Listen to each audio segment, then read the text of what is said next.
Saviez-vous qu'une part de la zakat était réservée à l'époque prophétique aux convertis? Et oui, parce que dans le verset 60 de la sourate At-Tawbah, il y a parmi les bénéficiaires la mention de Al-Mu'allafatu Qulubuhum. Et donc, il s'agissait de nouveaux convertis ou de certains dont on espérait rallier les cœurs à l'islam. Et donc, après, il y a eu une discussion dans les grandes écoles juridiques. L'avis majoritaire, c'est que cet avis est toujours en vigueur et on a un avis hanafite disant que cette catégorie a été abrogée. Quoi qu'il en soit, nous, dans l'école malikite, cet avis est toujours en vigueur et aussi dans d'autres écoles. Et je vais citer ici donc une belle citation d'Az-Zuhayli, donc un très grand savant syrien contemporain qui est décédé il y a 11 ans de cela, qui a fait un ijtihad sur cette catégorie.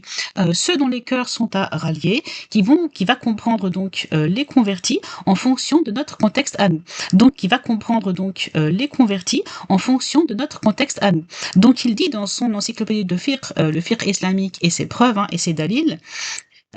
parmi les fruits les plus précieux du renouveau islamique béni figure l'attention portée à l'obligation de la zakat et à l'orientation judicieuse de ces fonds vers les bénéficiaires qui y ont droit, qu'il s'agisse des nécessiteux ou de ceux qui représentent le résultat du développement de l'appel islamique à travers le monde.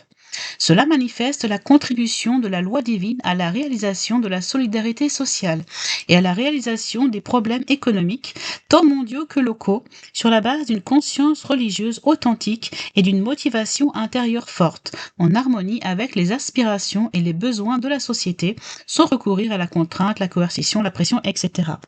Plus loin, il dit, l'une de leurs applications les plus importantes consiste à consacrer l'un des 8 postes de la dépense de la zakat, à savoir la part des cœurs à rallier,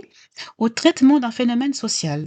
la nécessité de consolider la foi et l'islam dans le cœur des nouveaux convertis, d'attirer vers l'islam certaines personnes encore hésitantes dans leurs convictions et qui attendent un soutien matériel, des avantages ou des services, ou encore de mettre leurs capacités matérielles et morales au service de la défense des valeurs sacrées de l'islam, de ses principes et des causes fondamentales de la communauté musulmane. Et donc, plus loin, il